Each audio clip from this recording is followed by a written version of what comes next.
pray, shall we? Father in heaven, we come. We thank you for the opportunity and the privilege to come and to study your word. And I know that this is deep. I know we're talking Hebrew and Greek and other things, and getting into really the understanding of how it was originally written. And that's so far away from us in our modern culture and our modern language, even in our modern time. But help us to continue to discern and to let the text speak as it says. We thank you, Lord, that you're just awesome, that you've given us this insight into our future. That's why we're here. It's not just a study just for the sake of study, but it affects and defines often how we are going to look forward to our own glory and the way that you've given us that. And we just pray this in Jesus' name. Amen. Amen. Okay. Several of you who have read have read or are reading the Unseen Realm book. You're getting into some of the details and some of the background, even some of the ways that Michael Heiser, who wrote his book, he's not, as he says in his book. If you've read it, you don't have to read it. That's why we're doing this. He'll tell you, I have never had an original thought. So this isn't new. He didn't just make this up. But his contribution to the whole idea is just collecting or reading through all of the scholarly literature by Old Testament scholars over the past 150 or even more years. He has his bibliography on this topic is 7,000 long. And so he's gone through a lot of this literature. He wrote his dissertation on this, what his goal is trying to help people in the church understand some of the background, take some of this, again, all this lofty scholarship and say, well, how do we digest it down? And what he talks about, and I think several of you already told me that, he said that as he came to understand what the Bible says, in the Hebrew specifically, that he's never read the Bible the same. And several of you have said the same thing to me, that this is kind of a paradigm shift in some things. This is not the gospel. No one's paradigming the gospel to be differently.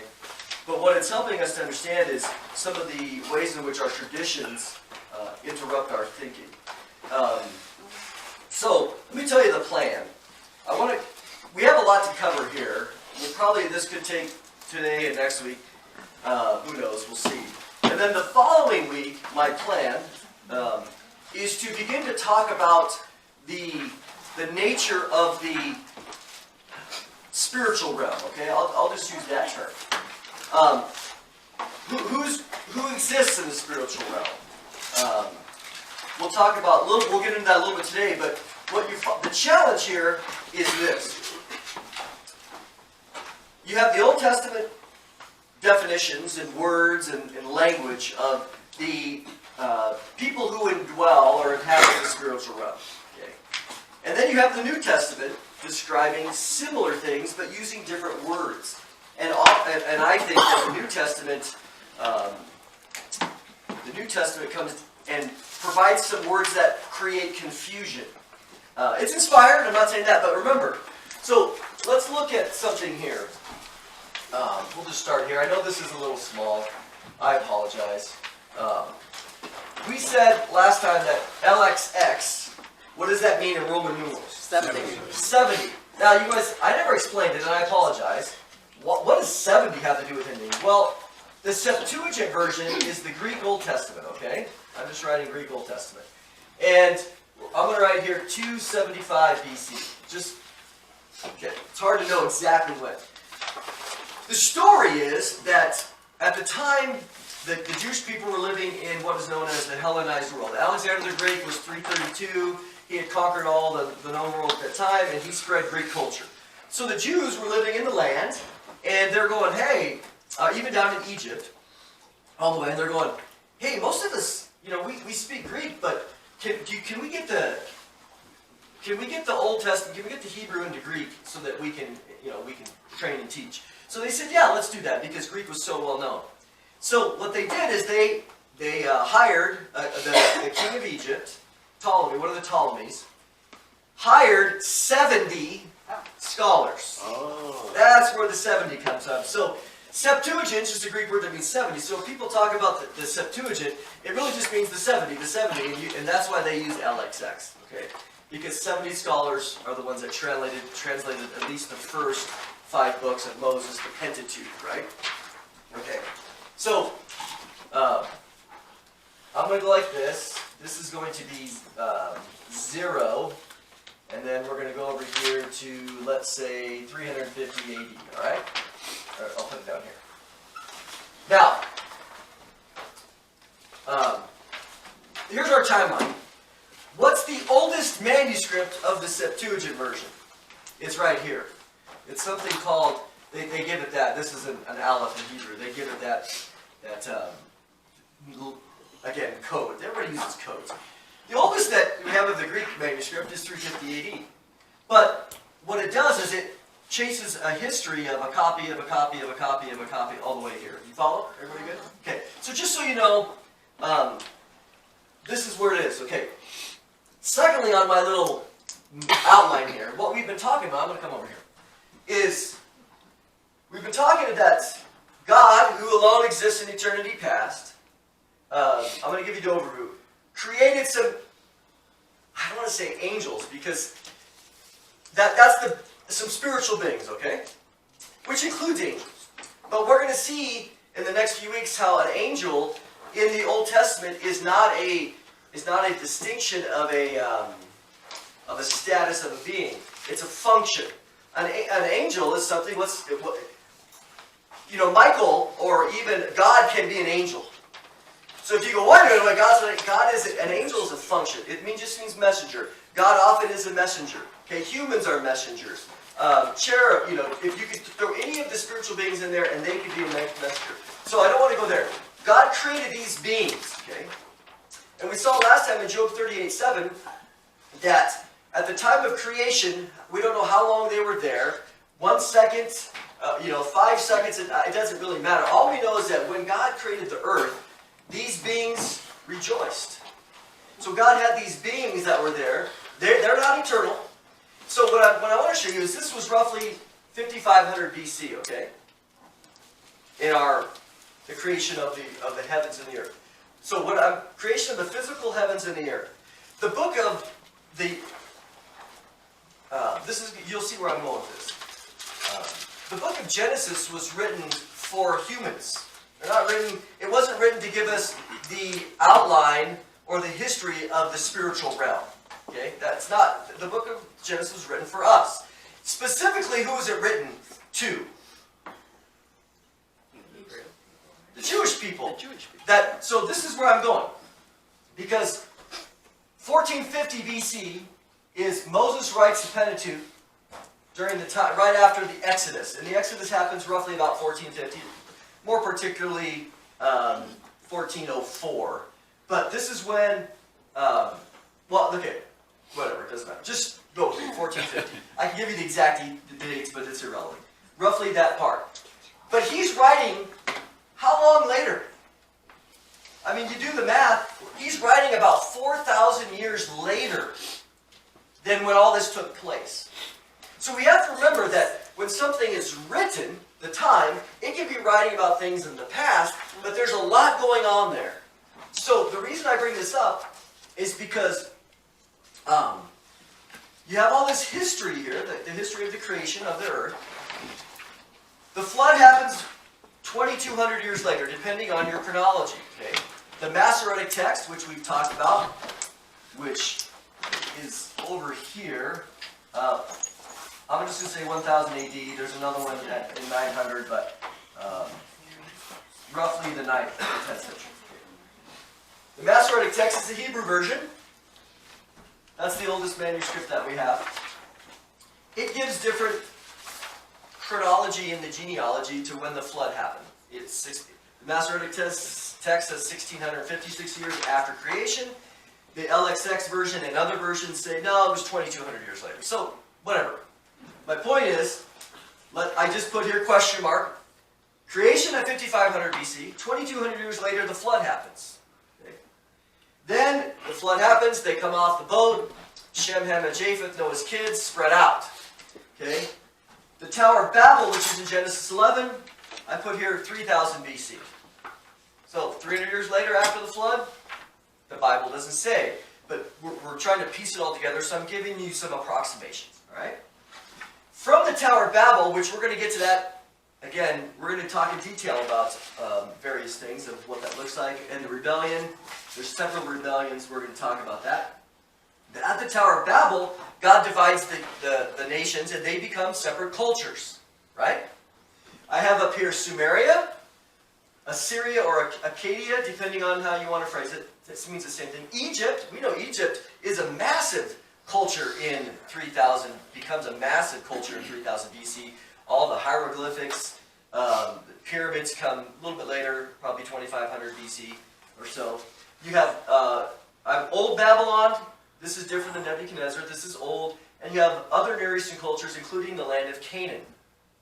Now, so after these cultures spread, they go and God divides them and the cultures develop. Okay, so we know that Abraham was called out of Ur of the Chaldees, which is kind of the old King James version, the Babylon area. He's called out, if you want to put it here, 2000 or so BC. All right? Abraham. Abram. We'll just do it that way, to be specific. Abram gets called out and says, he goes, I want you to go to the land of Canaan, go there, see all this land, I'm going to give it to you and your descendants, but it's going to be 400 years from now, or so. Okay? Genesis 15. So he comes down, he lives there for a while, gets his promises. Well then, we know that Joseph, we know the story. This is kind of Old Testament history. They all go down there, they become a big amount of people. They come out of Egypt. Now think about this. So Moses is bringing this 2 million group of people out of Egypt. And then they get there, and they're wandering around in the wilderness. You know, by the time they left Egypt, from the time they go in, is 40 years. But you got some intervening travel time. The judgment lasted for 38 years. That's Deuteronomy chapter 2. Okay. So as he writes out, people start asking Moses and talking to Moses, hey, what's our history? Where did we come from as these Israelites? They have their oral traditions. So then what Moses does in let's just say 1450, he writes the history now of everything. But who's he writing it to? These Israelites, right? What's the Israelites' background? Slave. Egypt. Right here. I just ruined my thing. They're coming from Egypt. They are immersed in Egyptian mythology. You know, all the pantheons, they're immersed in the Mesopotamian. Mesopotamian basically is the rest of it. So, when we seek to understand what Moses is writing, just as any other writing, and again, this is just basic hermeneutics, we are trying to understand it in the context of the ancient Near East. So, just remember that. That's super important. Just like I wouldn't take this and run necessarily with, if I was trying to interpret Paul, I wouldn't start here. I would start with the Greco-Roman, right? Or the Greek. Okay. So, I wanted, so we have the big portrait here that when we read the Old Testament, especially the book of Moses and others, we're going to read it within this context. Okay. That means, again, language, culture, grammar, everything else. All right. So, on the second page there, Romans 8, what we were talking about, and what I highlighted there,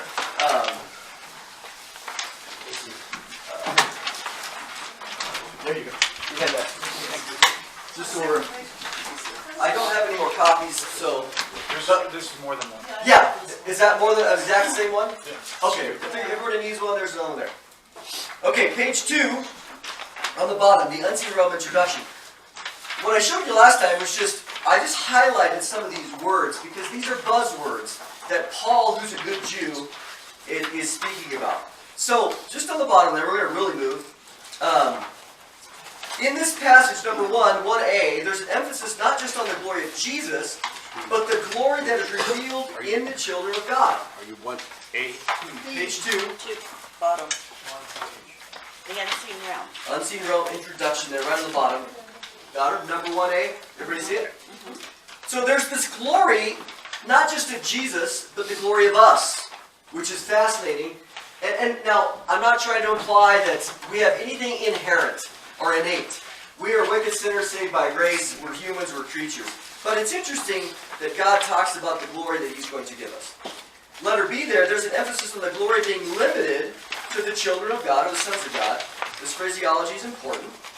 There's letter C, there's an emphasis on inheritance, being joint heirs or co-heirs, fellow heirs with Jesus, which is part of Jesus' inheritance. Here's the question. What is part of Jesus' inheritance that we also will participate in? So, what we see here is this co-heir, and what we know is that Jesus, according to Psalm 2, the Father is speaking to the Son there, and He says, ask of me, I've set my King, my holy King, you're my Son, I've begotten you, I've set my King on the holy hill of Zion, Jerusalem. Ask of me, and I will give you the nations for your inheritance. That's super, super important. There's this idea of the nations. Okay? Now, ding, ding, ding. We just went over it. If you're thinking of when is the first evidence of any nations in your Old Testament biblical Genesis 11. Genesis 10 and 11, right? Genesis 10 gives a list of all these various nations. Genesis 11 explains. That's 10. Genesis 11 explains how that happened. God separated them by their languages and their people groups. It's interesting that I'll put here Genesis 10. Most scholars, if you count these up, it comes to 70. There's 70 different nations there. All right, that's going to become important. We know in Revelation 2:26, in the bottom of the sheet there, that Jesus, in His teachings to the church, says, hey, I'm going to allow you to sit on my throne. And then He quotes Psalm 2, saying that part of our inheritance, is going to be to inherit the nations, or to rule over them. 1 Corinthians 6:2 and 3, Paul is saying to the Corinthian church, you bunch of whiners and immature babies, you can't handle these little things. Don't you know that you're going to judge the world? That you're going to be judges over the world, and you're going to judge angels? Can you explain that, Paul? I'd love to know what that means. Okay, letter D there. Now we're on page 3. There is an emphasis on redemption, restoration that is cosmic in scale.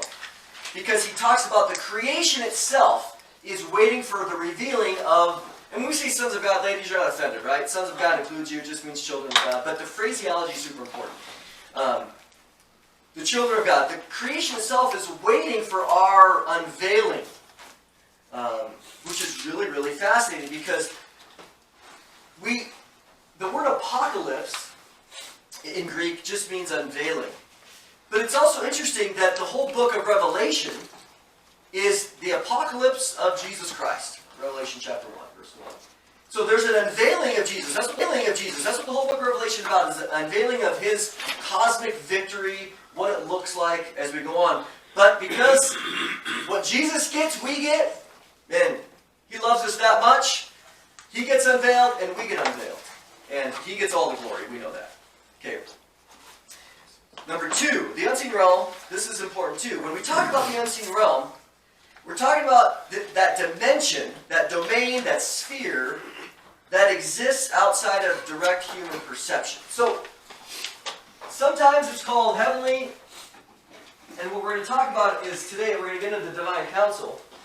But there's this, we know this, there's a spiritual realm, okay? This isn't rocket science.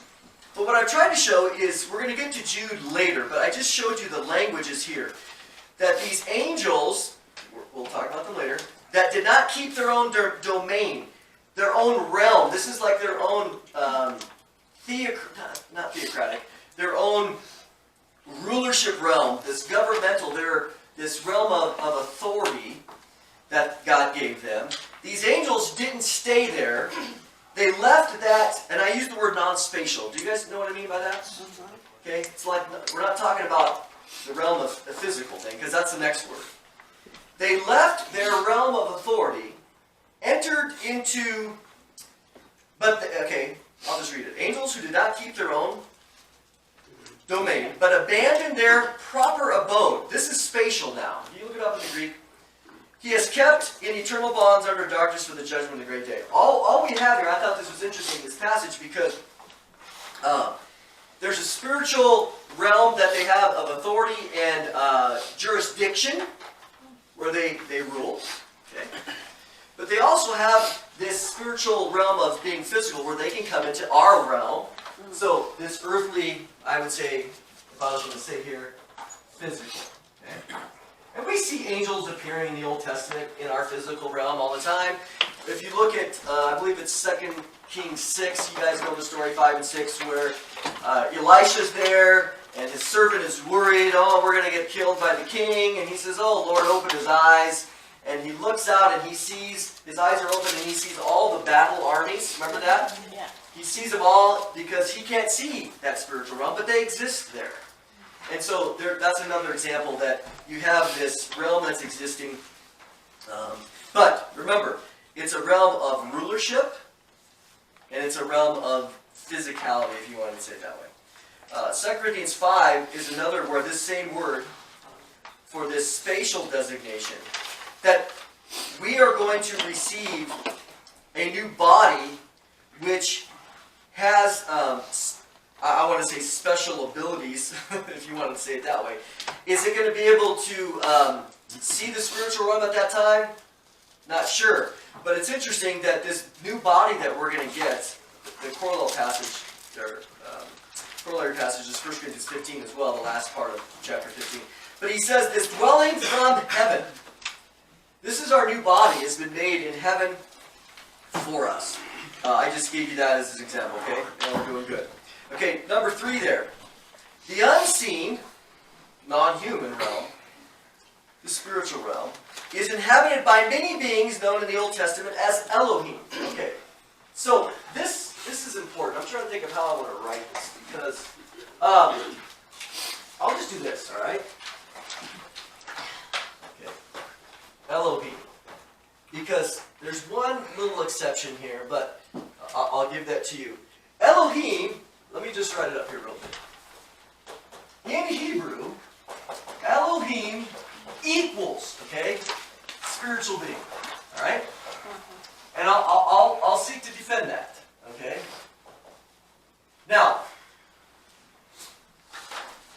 give me some examples of spiritual beings.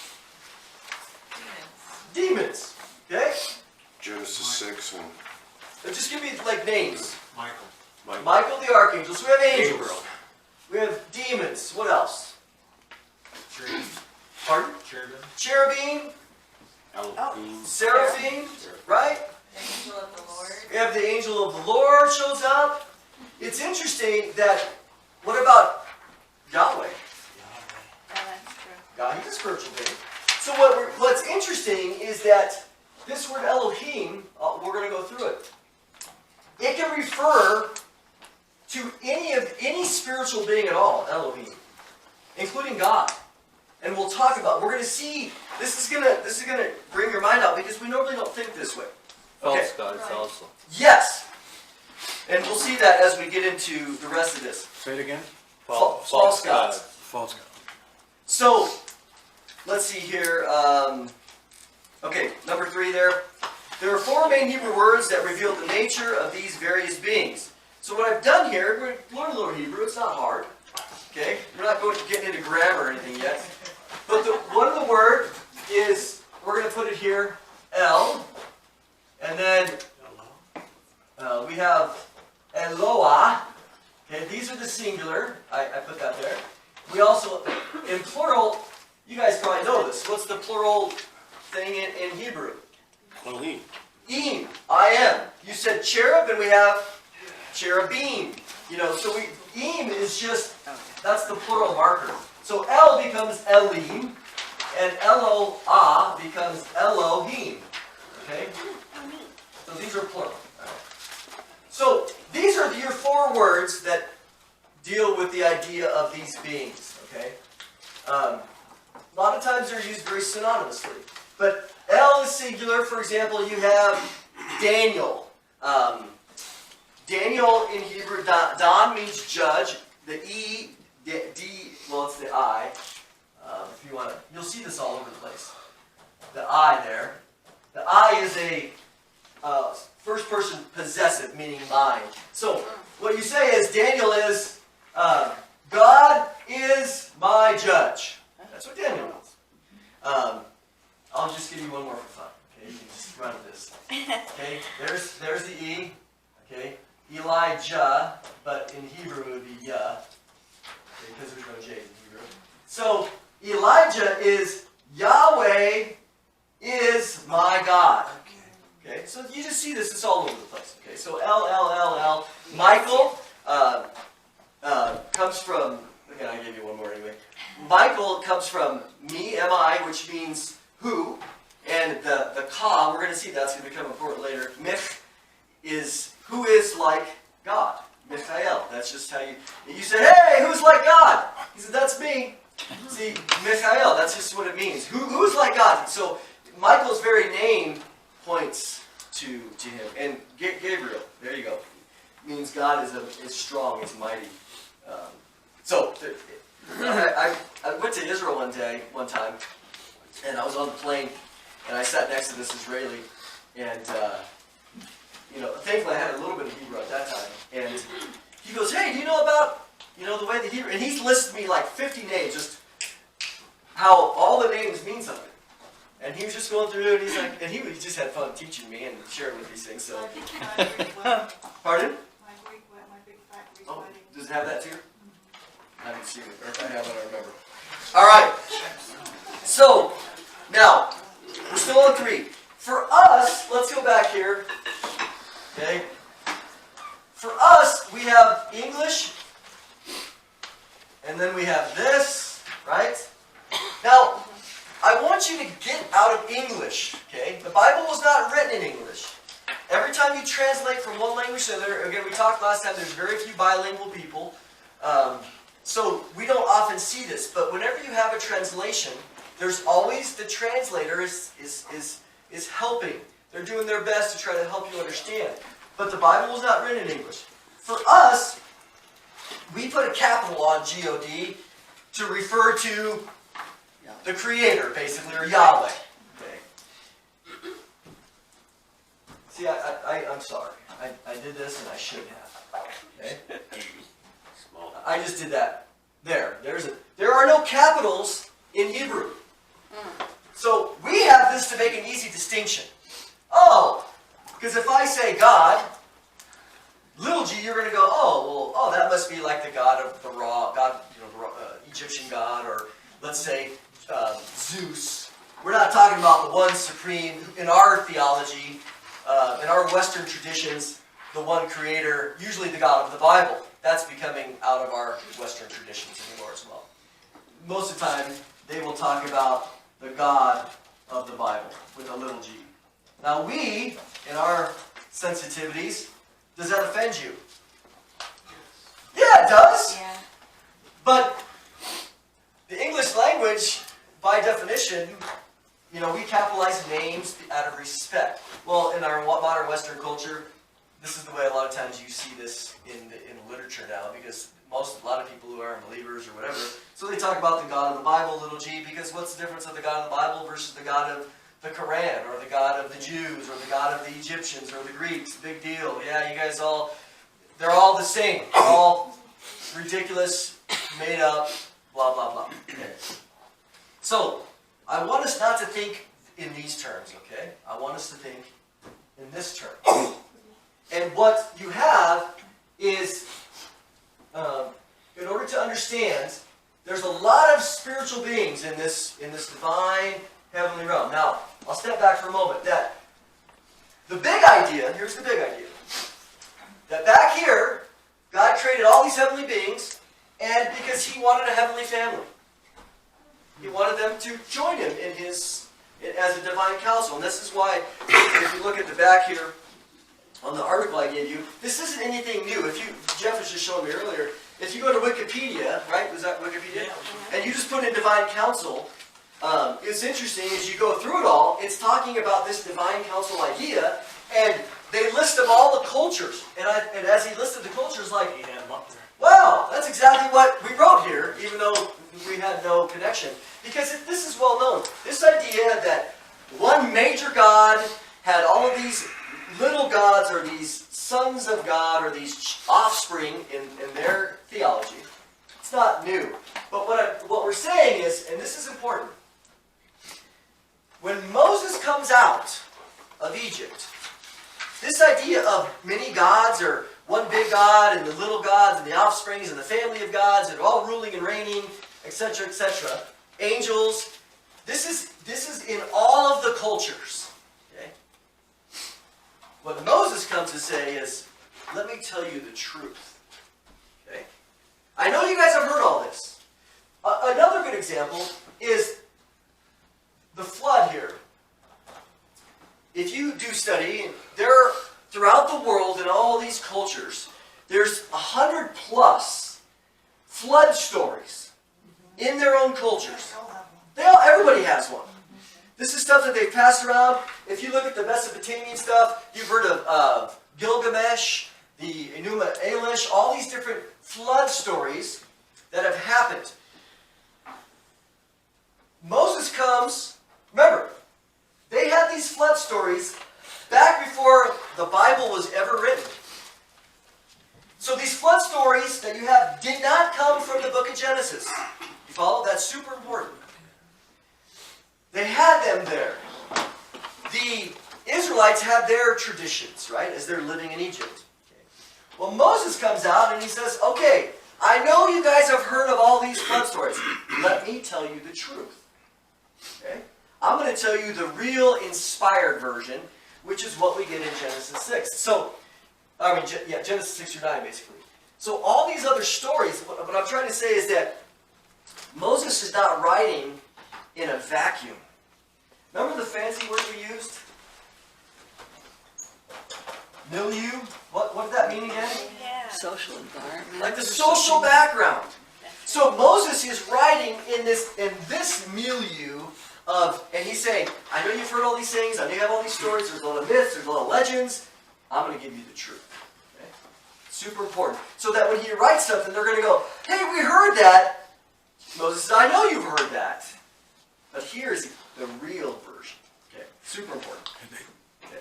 So, also, I put there underlined in number 3. What does the English word God mean? What does the English word little g, Hebrew has no capitals?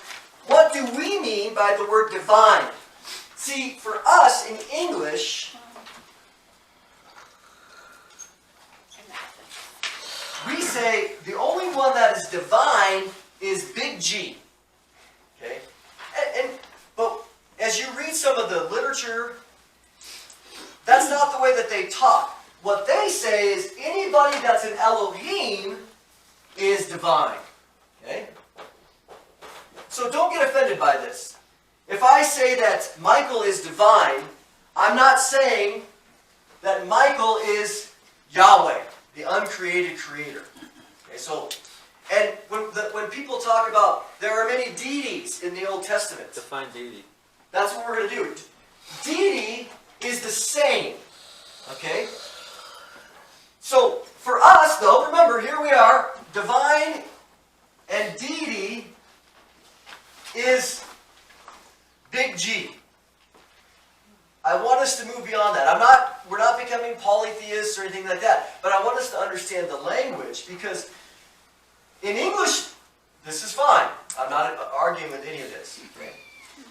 When we talk God, somebody that is deity, but when you get into some literature, they're using deity and divine as synonymous with spiritual being above human. Okay? Now, we understand, and we'll get there, that there is only one uncreated creator. The one that's nobody's like him. He's a Yahweh. But Yahweh is an Elohim. Okay? We also, you said demons, which demons again is in Hebrew, it's the word shade. It's shade. That's, if you want to do that. It's the word shade. Let's say we have Michael. Michael is not called an angel in the Old Testament. He's called the chief prince. We didn't do that. We also had cherub, seraph. We have watchers in the book of Daniel. We have sons of God. Right? We also had the morning stars. We saw that in Job 38:7. So what I'm going to do later is I'm going to talk about all these specifically. I'm just giving you a sampling. But what you see in Scripture is Yahweh is the Elohim of Elohim. Okay? Now in English, how would you translate this? God of gods. God of gods. Is that in the Bible? Yes. So what I try to do is, let's go to the next one. Hebrew definitions. Number one, this is how Elohim is used. Okay? The one and only uncreated creator God, nobody's like him. He is known as Yahweh. He is species unique. What that means is, he's self-existent, he's uncreated, he's species unique. There isn't any others ever like him. He is a very unique Elohim, or unique spiritual being. Follow? Very unique. But there's other Elohim that are all, everything else is all dependent on him for their creation. Okay. So, nobody's like Yahweh. But notice, it's interesting here, no other being has God's essence or unique nature. So how is that possible? These beings, if you're a created being, can you ever become the uncreated creator? No, by definition that can't happen. So there's no threat here. Yahweh is the God of gods. What does this mean in English? Now, in your previous thinking, you said he's the God of gods. Well, I'll say that. But what I've done here is just giving you a sampling of these verses. For the Lord, you see that Deuteronomy 10:17? See the Lord capitalized? That is in Hebrew, Yahweh. Whenever you see it capitalized L-O-R-D, that's what they're trying to tell you. That is the word Yahweh. Okay? For Yahweh, your God, is the Elohim of Elohim. And the Lord of Lords, the Adonai of Adonai. The great, the mighty, and the awesome God, the awesome Elohim, who does not show partiality. Psalm 136, verse 2. Give thanks to the Elohim of Elohim, for his loving kindness is everlasting. Daniel, Nebuchadnezzar, the king said to him, surely your Elohim is Elohim of Elohims, and he's the Lord of kings and revealers. So, remember, Babylon, Nebuchadnezzar is worshiping all his gods, Marduk, and even, I won't get into it. All of his gods, he's going, wow, all of my gods can't do, all of my Elohim can't do what your Elohim does. Your Elohim is the Elohim of Elohims. That's the language that he's using there. Okay? Exodus 15. Who is like you among the Elohim, O Yahweh? Exodus 15:11. Who is like you, majestic in holiness, awesome in praise, his work? This is going to be important because I'm going to get rid of this for a second, okay? Because I'll just do that. Okay, I'll leave those there for a second. Because I'll move this over here. We're going to chart this out a little bit later with the status and the rank, which is kind of hard to do sometimes. But we're going to put Yahweh, in his own little box, which he rightly deserves. Okay? But in this class, you have all these. What are some other Elohim in the Old Testament? Ashtoreth. Yep. What about Molech? Ashtaroth. She's a consort. She's supposedly the wife of Yahweh. You see that because she's the wife of El in some of the Ugaritic material or the other Canaanite material that we have Canaan, and that El is the main god and Ashtaroth is his wife, and they have all these kids. Okay, so we also have Baal for sure. We have Hemoth. Okay, blah blah blah. Right? Semiramis. There's a whole. What'd you say? Semiramis. Yeah, Semiramis. for sure. She's more in the. Nimrod. Mm-hmm. Okay. So Diana in the Greek, for sure. But that's New Testament, isn't That's it? New Testament, but Yeah, it has a tradition all the way back. Oh. So here is Moses. Moses is writing Exodus 15. Who is like you among the Elohim? Really, who's he talking about there? Specifically. The Egyptian Elohim. Ra, Baphomet, you name it, all the way through. And in a few more weeks, I'm going to go through and show you how God said, I'm going to conquer all of the Elohim of Egypt. And I'm going to go through line by line and show you the book of Exodus. Yes. So, Exodus 15 is written here. They just got done getting out. And he said, man, Yahweh, who are you? Who is like you among the Elohim? And we said, who's like you among the gods? And here's the point. All these Egyptian Elohim, are they real? Do they exist? Yes. These are real beings.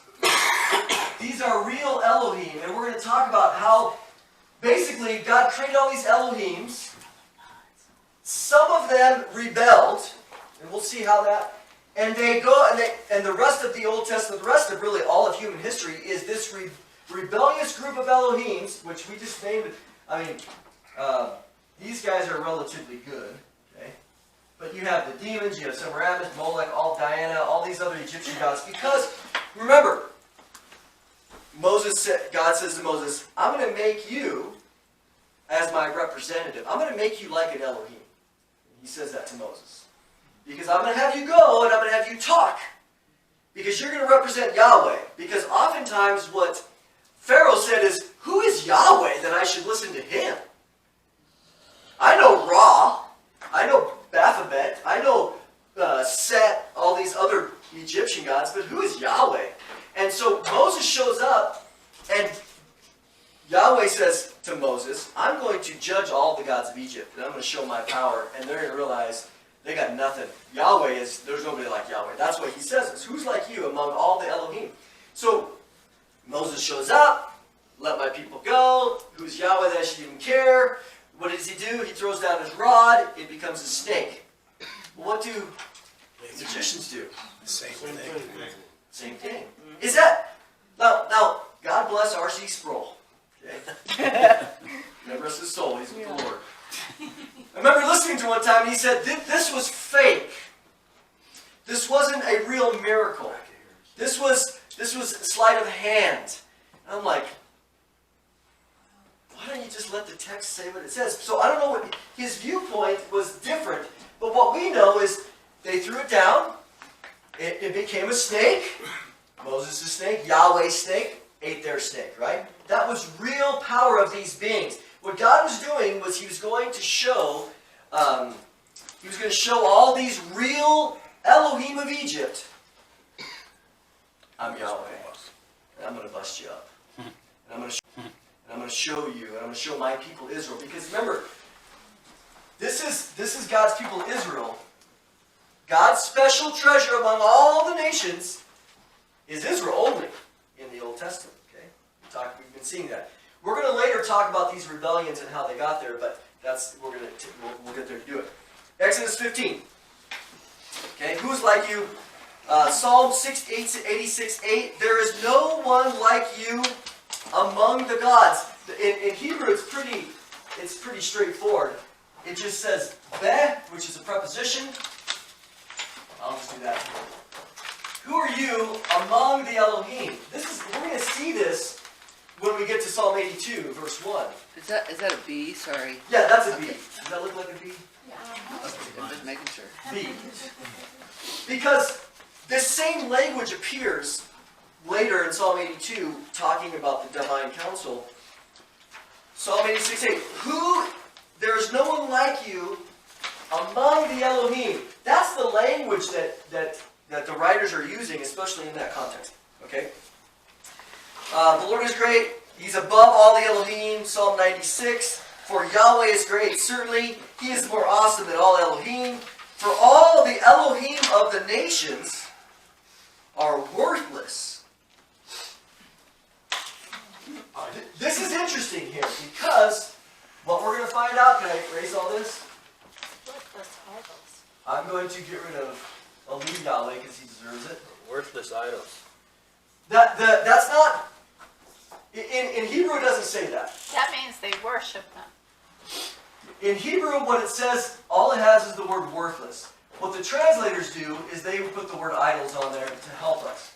Now, if you look at this Hebrew word, sometimes it does refer to the stone idol, the wooden idol. It can mean that, for sure. And I'm not saying it doesn't. But this is what the word, because worthless in contrast to what? What is Yahweh said to do there? He made. See, you're going to see this often. He made. Yahweh is often contrasted with these worthless Elohim that can't even make anything. Yahweh's the one that made the heavens and the earth. You other Elohim, you spiritual beings, can you do it? No. So that's what the writer's saying here. But what he says also is the Elohim of what? Of the nations. This is going to be super important too. This idea of the nations becomes important because we've already hinted at it, that in the end, what does Jesus inherit? The nations. What do we inherit? The nations. It's interesting that in Revelation 11, it's going through the judgments, it's going through all of God's judgment over there, blah, blah, blah, goes on, goes on, goes on, and it says, the angel screams, woohoo, finally! The nations and the kingdoms of the world have become the Lord Jesus's. They're not there now. God is sovereign over all, but He's allowed this rulership at the lower level for a period of time. And I'm giving you a hint. We'll talk. I'll defend it later. That, and I mentioned this a little bit in the sermon last week. That at the Tower of Babel, God gave administration or rulership of the nations to these lesser Elohim. Okay, and most of them rebelled. But what happens later is, and we see this in Luke 4, Satan shows Jesus all the kingdoms and nations of the world and says, all these have been delivered to me. I can give them to whoever I want. If you just bow down, I will give you the nations. See, Satan knows Psalm 2, where Jesus is promised, this son, this grandson is promised the nations. And it becomes fulfilled in Revelation 11 that Jesus says, no, I'm going to do it my Father's way. And He's going to die on the cross and He's going to secure it all back. But that's part of what we're doing as the church, going and preaching the gospel to all nations. We are part of that, and we'll see it today in the sermon. All this is so beautifully entwined. Okay, but the main thing here is, he says, Psalm 96, all the Elohim of the nations are worthless, but the Lord made the sky. For all the Elohim of the peoples, those are tribes, tongue, nations, are worthless idols. See, in there it has idols. But the Lord made the heavens. Let all those who are shamed worship Him.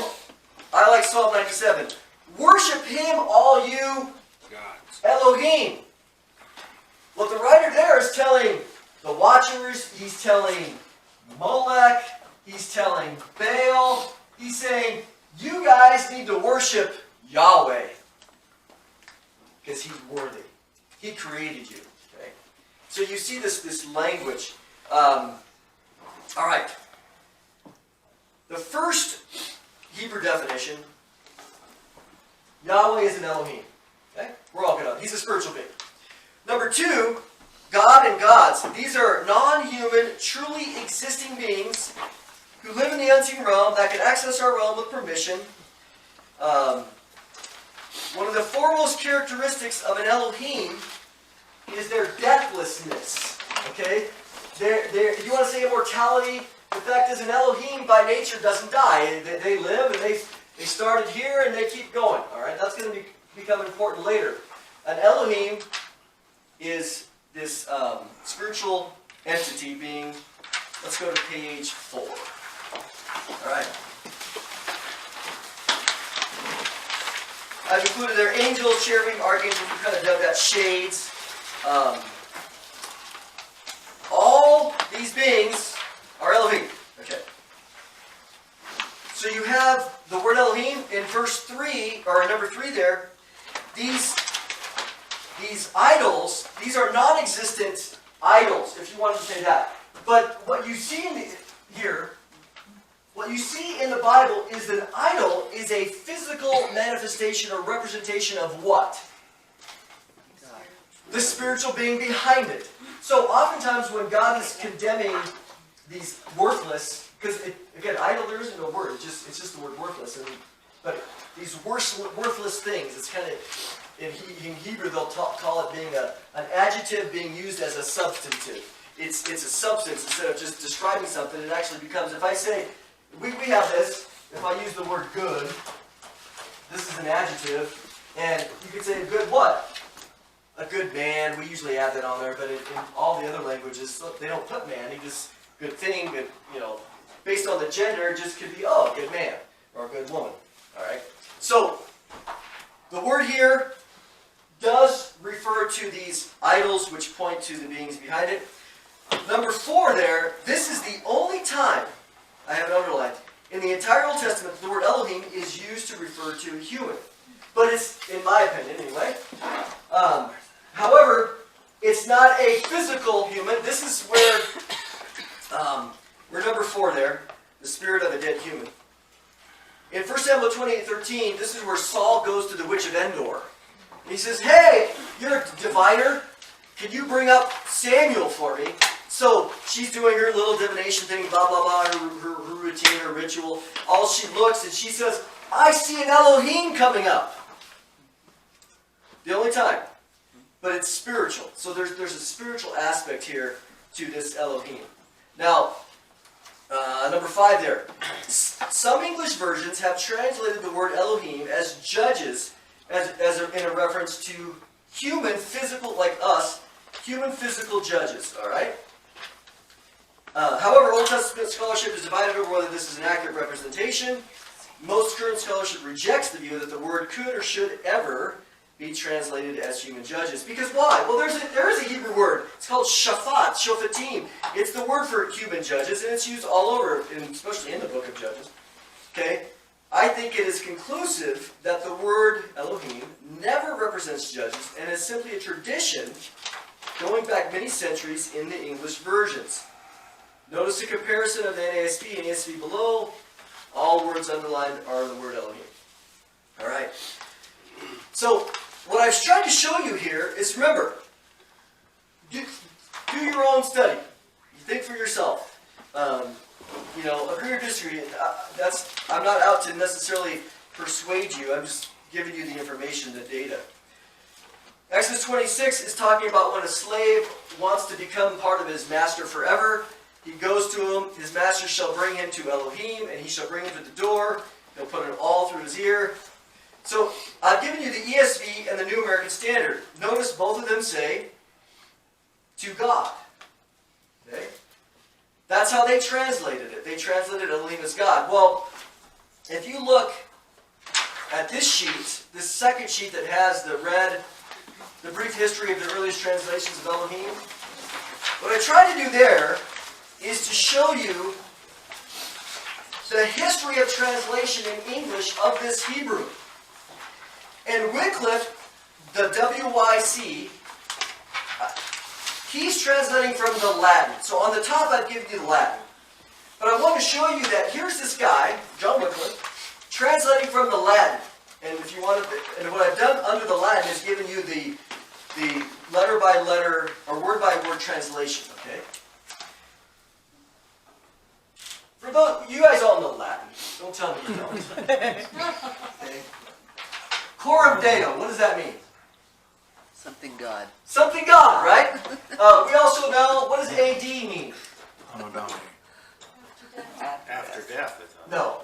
After Dominican. So here you have this word Domini, which is the word Lord, which is a similar word that comes off that. But we know Coram Deo means in the presence of God. R.C. Sproul, this is where he does good. His thing is always Coram Deo. Live as if you're in the presence or before the face of God. So this Deo, this dis, you can see that up there. I have it underlined in bold. That's the word for God. It's actually plural in the Latin. So John Wycliffe comes along, and you can read this in English. It's kind of spelled weird. The Lord bring him to gods. But you see it as goddess, right? The Lord bring him to God. And you see what I have in red? Everybody with me? Yeah. That is Eugis. Judges. That's how you say judges in Old English. The reason I brought this up is John Wycliffe, that is judges, he's interpreting it for you. Go up to the Latin, the word judges doesn't appear in there at all. So, as far as my research has concluded, John Wycliffe in English was the first one to put judges in for Elohim. Well, not even for Elohim, for this in the Latin. He put it there at 1395, and when things get in, it's hard for them to get out. Tradition, we all have our sacred cows. Okay. What I've done in the next Tyndale, I'll just go through a couple of these. Tyndale says, he's 1530, he says gods. He doesn't say judges. He's translating from the Hebrew, Elohim. Coverdale, 1535, gods. Who translates from the German. You see the L-U-T? That's Luther. So I've given you the German there. So some of these people are translating from the German in English, but I wanted to show you that they use the word Götter, which is the plural in German of gods, not judges, and then go on and on and on. But you see GB, the Geneva Bible, his master shall bring him unto the Euges.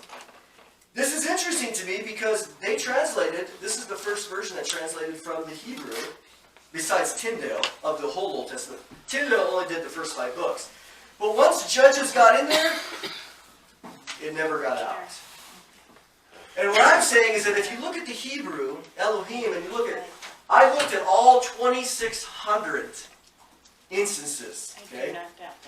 I'm sorry, I just was committed to this. Just obsessed. Only 26. Only 2,600. Yeah, I'm supposed to be sleeping. I'm up late at night. We got people at 12 at night. You should sleep more.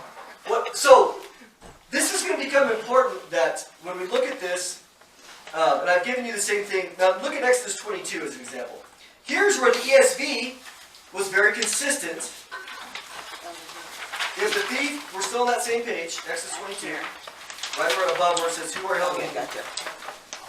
Exodus 22 says, if the thief is not found, the owner of the house shall bring him near to the Elohim. And he goes on, Elohim, Elohim. But if you look at what New American Standard does. If the thief is caught, the owner of the house shall bring him before the judges.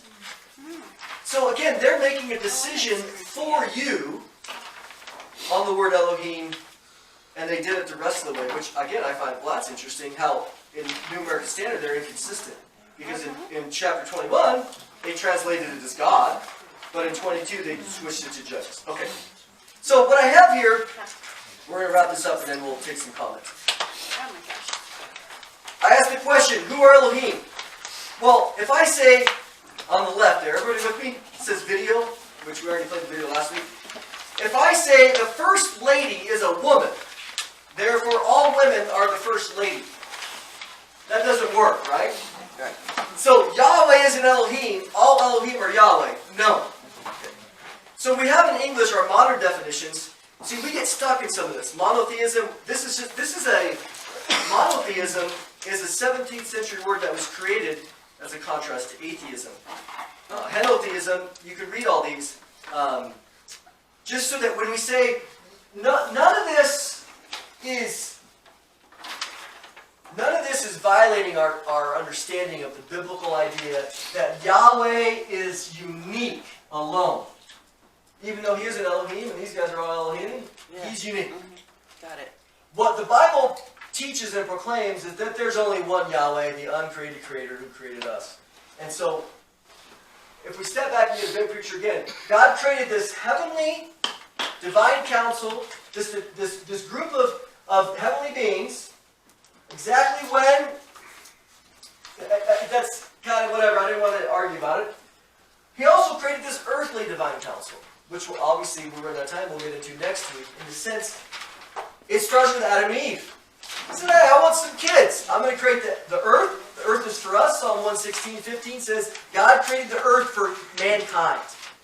He creates us. He says, go, and what does he tell Adam and Eve? Go have a lot of kids. Go be fruitful, multiply, and conquer. Take dominion. I have given you this earthly realm because I have my heavenly family, and I have this earthly family, and I want you guys to go and have a lot of kids, and I want you to represent me as my vice-regents, and I want you to take dominion over all the earth in righteousness. And what did we do? We screwed it up. Messed it up. Okay? Messed it up. We screwed it up. At the end of all time, God's going to restore us to rule. We're going to be on thrones, and we'll talk about that.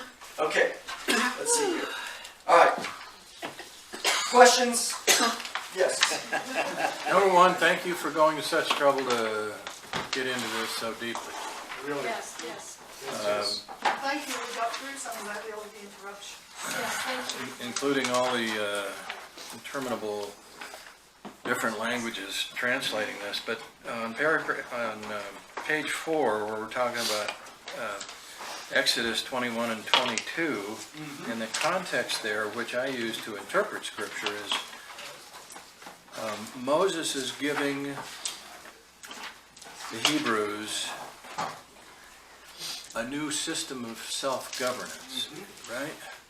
And so he's saying to them, if you catch a thief, take him before, fill in the blank. Right? Yeah. So is he saying, take him before this new earthly divine council? Is that your interpretation? And that's why Wycliffe used the word judges? What you have here, you have this also in Numbers chapter 5, where you have some unique things going on in the book of Exodus. Here's what I mean. In the book of Exodus, I understand later, you have the later things that go on. But you also have them having the Urim and the Thummim, right?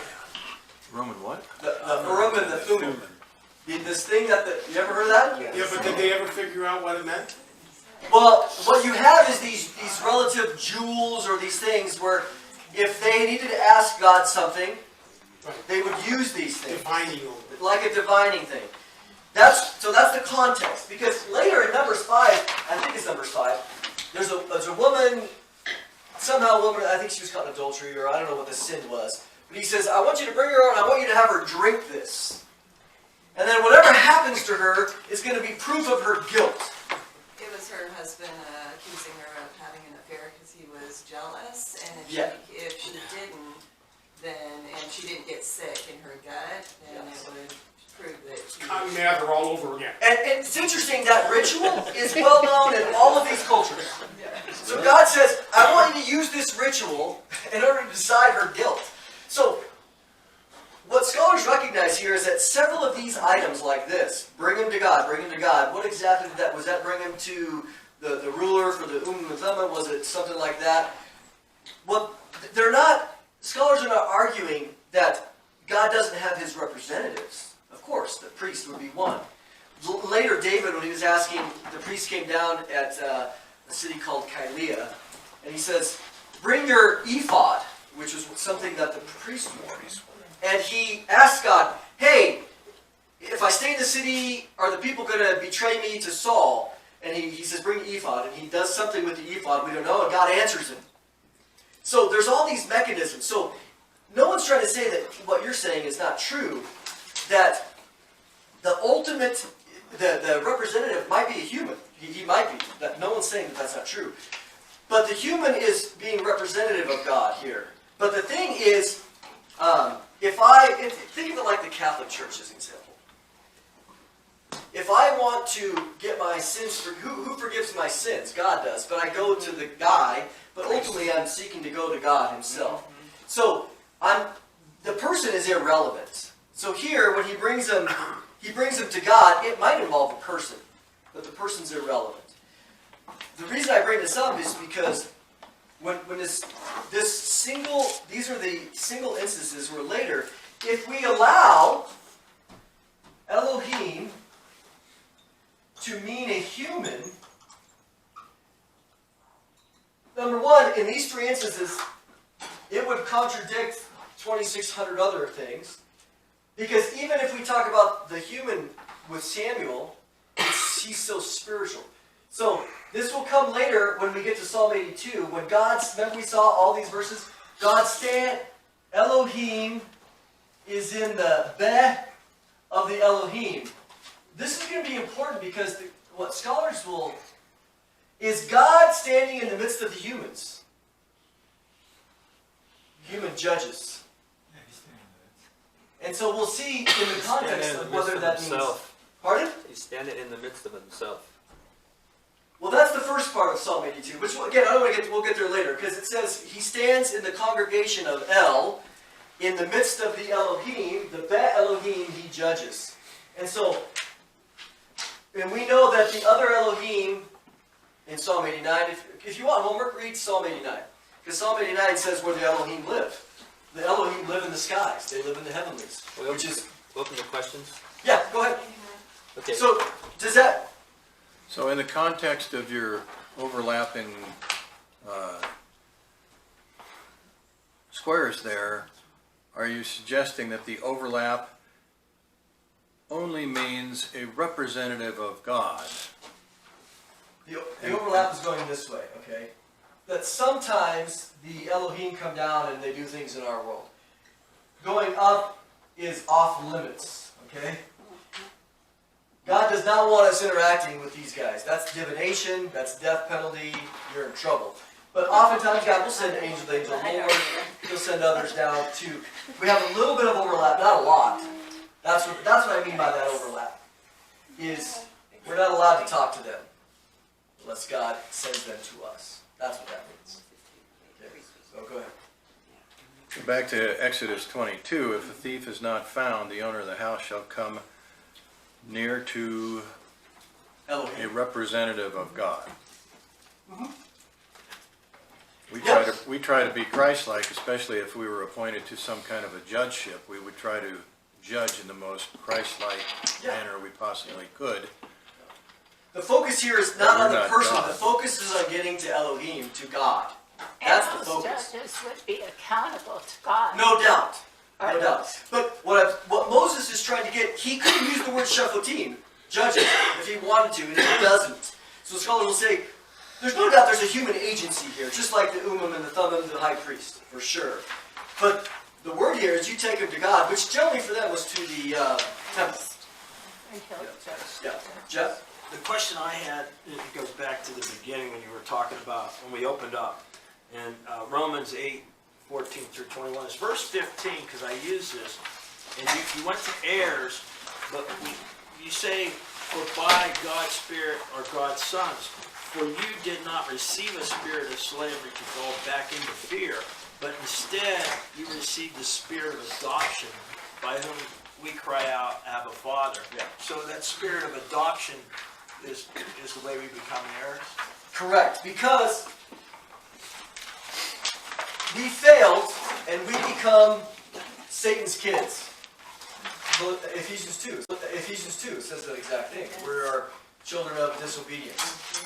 Now we're still God's creatures by creation, but we say, if we go to people talk about the fatherhood of God for all of the world, and there's a sense that that's true by creation. But you don't go to an unbeliever and say, hey, brother and sister, do we? No. The family of God is because we become born again. After we saw that in our study on election. When we become born again, we become adopted into his family. And we get to become into this, we get to get reestablished into the divine council, which is supposed to be done by holiness. And then we'll see that next week. That part of our future is ruling and reigning, as we already saw in 1 Corinthians 6. So adoption is how we get back in. Okay? Could we summarize this kind of lesson by saying, in the past, I've always felt like when they said people are worshiping idols, that they were just imaginary. But in Correct. fact, It's really, not. they're not imaginary. They can be summarized by saying these are fallen angels that have influenced Don't us, put an angel on there, just fallen spiritual beings. fallen spiritual Okay? beings. Because angels, we're going to get to that. But I also want to say that I'm not saying that every single wooden idol is something. No, of course not. But what you see in the Old Testament is that when they did create something physical, it pointed to the being behind it, which was real. That's why God said, I don't even have these things around, because oftentimes those idols which were dedicated, the being would come, be involved in it. That's why there's a, you know, Like Baal. Baal and Exactly. there's- That is what he's saying. Egyptians had different faces of animals and so forth. Well, again, we'll get to there with all the gods of Egypt, all the Elohim of Egypt. It's pretty fascinating that all their pantheon and their mythology, their history of what God did in the book of Exodus and how he did water the Nile. I mean, he judged every one of their main gods. It's amazing. The sun, especially. Ron? Yeah. One final thing, and we got to wrap it up. Okay, in Deuteronomy 8:30, Deuteronomy 8:32, 8-9, we had a video saying that these angels, Elohims, were given a nation. I'll read you what 8 and 9 says. It says, when the Most High gave the nations their inheritance, when he separated the sons of man, he set the boundaries of the people according to the number of the sons of Israel. Some translation have the sons of God. But do you really believe there's only 70 Elohims that received this nation? 70 refers to 70 sons of Israel in Exodus 1:15. These are men. There's this number 70, we're going to see it appear several times. And, but I'm going to tell you to hold on that, because what I want to do, probably maybe 3 weeks or 4 weeks, I'm going to cover Deuteronomy 32 line by line, and Psalm 82. So I can't do it now in 2 minutes, but I will cover that very, very close. And this is what we're going to look at. That's why the LXX comes in. As you mentioned, some manuscripts have sons of Elohim, the sons of Elohim. But we'll get to that. You're going to have to wait. Part two Yeah, of the yeah. question. Okay, Moses is called Elohim in Exodus 4:16 and 7:1. Yep. Hosea 1:10, Deuteronomy 14:1, Isaiah 46:3, the equivalent of the terms. I mean, you have, so you're saying that, nothing but Elohims. Correct. That's exactly what I'm saying. So there are, as I mentioned, that you mentioned Exodus, where Moses is called an Elohim because of that relationship. He's not an Elohim in the sense of what this is, but he's saying, you are going to be an Elohim, and Aaron's going to be your prophet. So you guys are going to stand as representatives of the true Elohim, which was Yahweh. That's why he's called that. You can see that. Judging the But people. the Elohims that you're talking about are called that also. Correct. It's just a name designation. So what I'm saying is that if you look at the word Elohim, even here at the Judges, it's not that you can't have somebody representing. That's what you have, is representation is not equal to. If I represent Christ, I'm not equal to Christ. So you have Moses as an example representing God as the Elohim. He says, you're going to be, and he says, you're going to be like this to Pharaoh. That doesn't mean he is an Elohim. You're going to be like this. You see this over and over. So I'm not denying, even like the Judges, he says, hey, you're going to go to God, but there's going to be a representative there. And he was given power like the magician. No doubt. But Well, I don't know if he was the given power. No, I don't think Moses was given power. The judges. Yeah, Moses has no power. God, he threw it down, but as a representative, God did it. So, anyways, hold on to this. I will get to all those, I promise. And the Let's pray. Elohim don't do Should we his continue bidding. the other questions we have? Yes, email me, please, because I would love to bring it up. And then I'll tell you, hey, I'll either answer it here, or some people are asking me about, and I say, I'm going to answer that eventually. Just be patient, but email me your questions. So let's pray. Father, we thank you that, again, we get to just finally get a good intro into this idea of what you're doing and what you have been doing from eternity past and your plan. And so we just ask you bless us as we continue to study and to search and to look it up, and as we think about our future as well as being the children of God and being you calling us to take dominion and to be your vice regents on this earth. We just pray this all in Jesus' name. Amen. Amen.